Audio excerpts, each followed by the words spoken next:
In World 1-1, we examine the opening sequences from a wide range of games and look what makes them work, or not work as the case may be. Today we're looking at one of my least favourite games from one of my favourite series. It's Metroid Prime 2 Echoes. While the game has a lot of problems, the developers were obviously trying to create something new and different, particularly when it came to storytelling. Echoes is definitely one of the more narrative-driven games in the franchise, and nothing demonstrates this better than the first hour of the game. While I may not be a big fan of Metroid Prime 2, its opening sequence is very well crafted. In only a couple of minutes you have been told everything you need to know. Galactic Federation troops have gone missing on the planet Aether, and it's your job to find out what happened to them. Much like A Link to the Past, the game provides the player with an important goal to complete within the opening sequence. This makes the player feel like they're accomplishing something, rather than just completing a tutorial and waiting for the main game to begin. But more than that, it will also lead them to their ultimate goal. After crash landing your ship, you set out to explore. It won't be long before you start finding traces of Galactic Federation technology, and it becomes very clear that they were trying to protect themselves from something. Rather than simply explaining things up front, the developers present a mystery that the player has to solve by piecing together elements from the environment. And the nature of the scanning system means that you can engage as little or as much as you want to with your surroundings. This is a brilliant piece of design, and it really got me engaged in the first few minutes. Rather than following the Super Metroid style of introduction, where the player visits a tutorial area which won't be accessible later in the game, Prime 2 integrates its opening sequence into the main overworld. This helps to make the world feel more connected, and successfully integrates the introductory goal within the main story.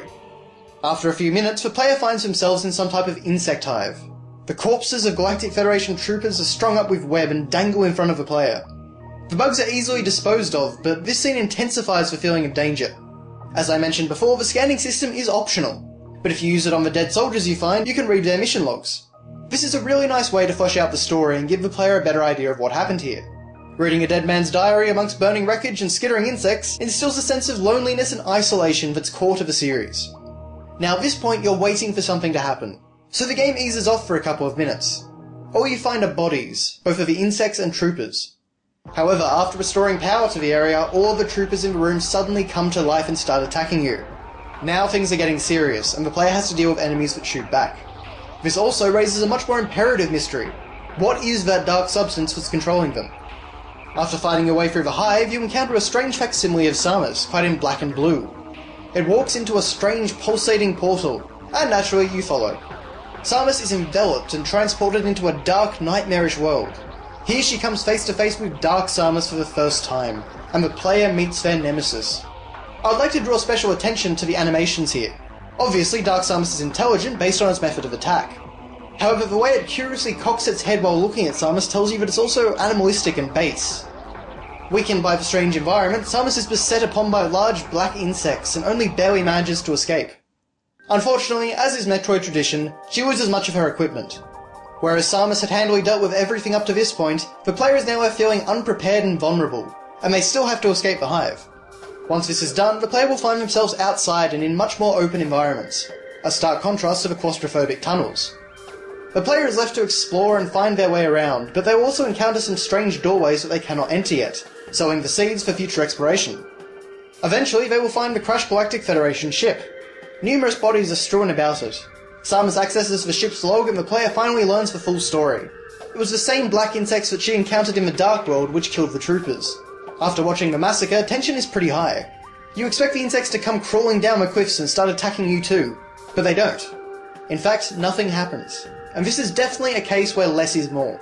The player is just left waiting for an ambush. I also want to highlight a rare character moment. After watching the recording, Samus kneels down and gently closes the eyes of a dead trooper.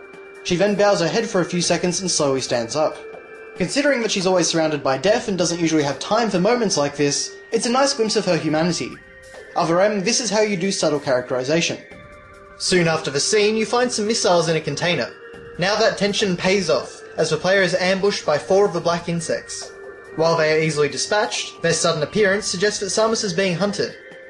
The player is once again left to their own devices, until they manage to enter a large temple. Here the player is once again attacked by the black insects. In fact, the player sees how they're created. This culminates in a boss battle with the Dark Alpha Splinter.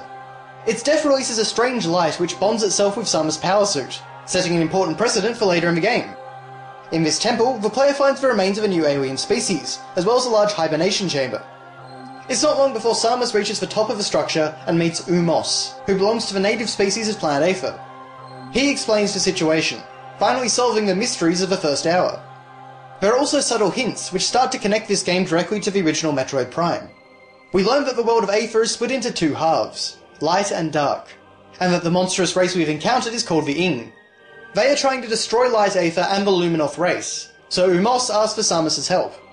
He equips the player with the ability to open the purple doors which they passed by earlier in the game, allowing players to go back and explore if they so desire. With the fate of the Galactic Federation troopers finally put to rest, the player has been given their ultimate goal: save Light Aether from the Ing. Now the game truly begins. While Metroid Prime 2 may not be the best game in the series, its opening brilliantly demonstrates how narrative can be effectively used in the context of a Metroidvania game. Additionally, it shows how powerful an interactive mystery can be to keep the player engaged. Simply put, it's an excellent start to an okay game. Thanks a lot for watching, and I'll see you next time.